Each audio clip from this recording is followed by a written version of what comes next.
Welcome student, आज हम class 8 का चैप्टर 5 कॉल एंड पेट्रोलियम उसके बारे में डिस्कस करेंगे।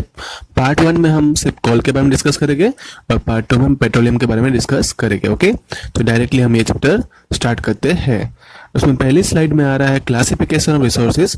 तो in the light of the availability of various resources in nature, natural resources can be broadly classified into two kinds. मतलब कि नेचुरल रिसोर्सेज को यह हम दो पार्ट में जो है क्लासिफाई करेंगे। पहले उसमें आ रहा है इनएग्जॉस्टिबल नेचुरल रिसोर्सेज, मतलब कि उसमें पहला क्या है, inexhaustible natural resources. This resources are present in unlimited quantity in a nature and are not likely to be exhausted by human activity, for example sunlight, air।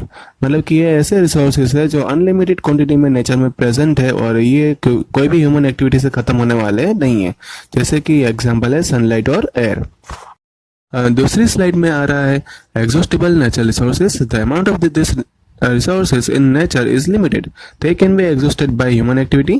For example of these resources are forest, wildlife, mineral, coal, petroleum, natural gas, etc। मतलब कि ये जो resources है उसका amount है nature में बहुत ही limited है और ये ह्यूमन एक्टिविटी से खत्म हो जाएगी और उसके एग्जाम्पल भी यहाँ पे दिए हुए हैं।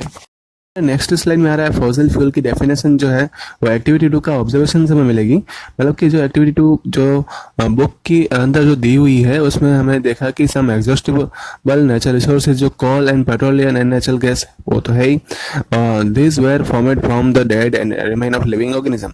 ये सभी जो है वो लिविंग ऑर्गेनिज्म के डिकेइंग पार्ट, मतलब डेड पार्ट जो होगा उस पार्ट में से बनते हैं, मतलब फॉसिल में से बनते हैं। ऐसे फ्यूल को क्या बोलते हैं, फॉसिल फ्यूल। नेक्स्ट स्लाइड में आ रहा है coal. You may have seen coal and heard about it. It is as hard as stone and black in colour. Coal जो होता है एक ब्लैक कलर का पत्थर का होता है और यहाँ पे उसकी फोटो भी दी हुई है। Coal is one of the fuel used to cook the food. Earlier it was used in railway engine to produce steam to run the engine. अभी तो कॉल का यूज जो है वो मैं कि फूड को कुकिंग करने में भी होता है, लेकिन पहले जो उसका यूज जो था वो रेलवे इंजन में उसको चलाने में, स्टीम प्रोड्यूस करने के बाद उसको चलाने में होता था। मतलब उसमें से स्टीम बनती थी, उससे इंजन चलता था। It is also used in the thermal power plant to produce electricity. इसका यूज जो है थर्मल पावर प्लांट में इलेक्ट्रिसिटी प्रोड्यूस करने में भी होता है। And coal is also used as a fuel in various industry. और कॉल का यूज फ्यूल के फॉर्म में बहुत सारी इंडस्ट्री में होता है। नेक्स्ट स्लाइड में story of coal. About 300 million years ago, Earth had a dense forest in low-lying wetland areas। अर्थ में जो है एक डेंस फॉरेस्ट था और वेटलैंड एरिया जो नीचे आया हुआ था वहाँ पे, ये 300 मिलियन साल पुरानी बात है। Due to natural process like flooding and this forest got buried under the soil. ये फ्लडिंग मतलब बाढ़ आई और तबाही मची, मतलब ये फॉरेस्ट जो है वो नीचे दब गया जमीन के नीचे। और the more soil deposited over them, they were compressed। और उसी के ऊपर यानी कि जंगल जो दब गया था उसके ऊपर ज़्यादा से ज़्यादा सॉइल जो है डिपॉजिट होती गई और वो कंप्रेस होते गए। और the temperature also rose as they sank deeper and deeper. Temperature भी बढ़ता गया और जैसे वो ये जंगल जो था जो नीचे दबा हुआ था वो नीचे, उसके अंदर पेड़ पौधे जो थे वो नीचे जाते गए। और under the high pressure and high temperature dead plant got slowly converted into call. इस तरह से जो अंदर डेड प्लांट जो थे, मतलब जो ऑलरेडी मर चुके थे, वो प्लांट को क्या बनने लगा, उसका कॉल बनने लगा। As a coal contain mainly carbon, the slow process of the conversion of the dead vegetation into coal is called carbonisation. तो हमें पता है कि प्लांट के अंदर जो मेन चीज होती है वो क्या होती है, कार्बन होती है। इसी तरह से जो डेड वेजिटेशन का कन्वर्जेशन हुआ कॉल में, उसको क्या बोला गया, प्रोसेस को कार्बोनाइजेशन। ये एक इंपॉर्टेंट प्रोसेस है, याद रखनी है। से it was formed from the remain of the vegetation. ये पूरा वेजिटेशन में से बना था, इसलिए कॉल को जो है क्या बोला गया था, फॉसिल फ्यूल भी बोला जाता है। इस स्लाइड में है स्टोरी ऑफ कॉल में ही आगे बढ़ते हैं। When heated in air call burn and produce the mainly carbon dioxide gas. जब भी हम कॉल को जलाते हैं तब हवा में वो कार्बन डाइऑक्साइड गैस प्रोड्यूस करता है। Coal is a processed in industry to gas some useful product like coal, coal tar and coal gas. जब भी कॉल का अगर हम इंडस्ट्री में यूज करते हैं तो उसमें से 3 मेन प्रोडक्ट जो है बनती है, coke, coal tar and coal gas. वो हमें याद रखना है। नेक्स्ट स्लाइड में आ रहा है कंपोनेंट ऑफ कॉल। उसमें पहले हम देखेंगे coke. Coke is a tough porous and black substance है। It is almost a pure form of carbon उसको बोला जाता है। और coke is used in manufacture of steel and extraction of many metals.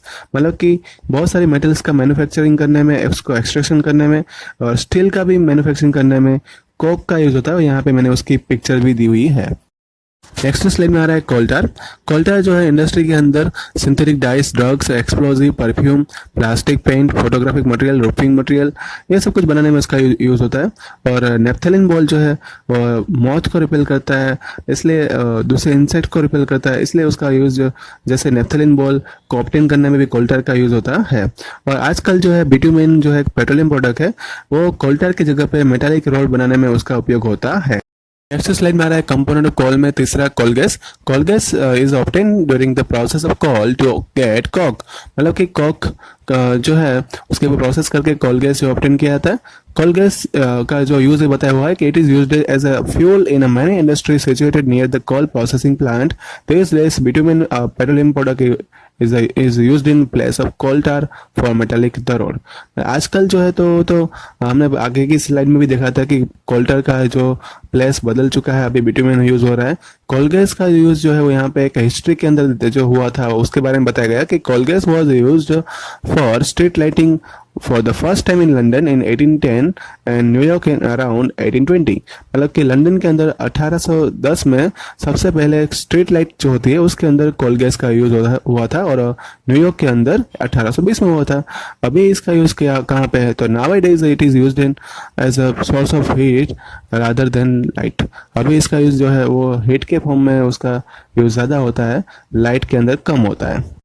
तो ये था आपका चैप्टर 5 का पार्ट 1। पार्ट 2 है जल्दी आएगा, उसमें हम जो है पेट्रोलियम के बारे में डिस्कस करेंगे। ओके, तो इसमें कोई भी डाउट है तो मुझे कमेंट बॉक्स में लिख कर बता सकते हैं। ओके, आपको व्हाट्सएप पे होमवर्क सेंड कर दिया जाएगा, रिवाइज करते रहना। Thank you all.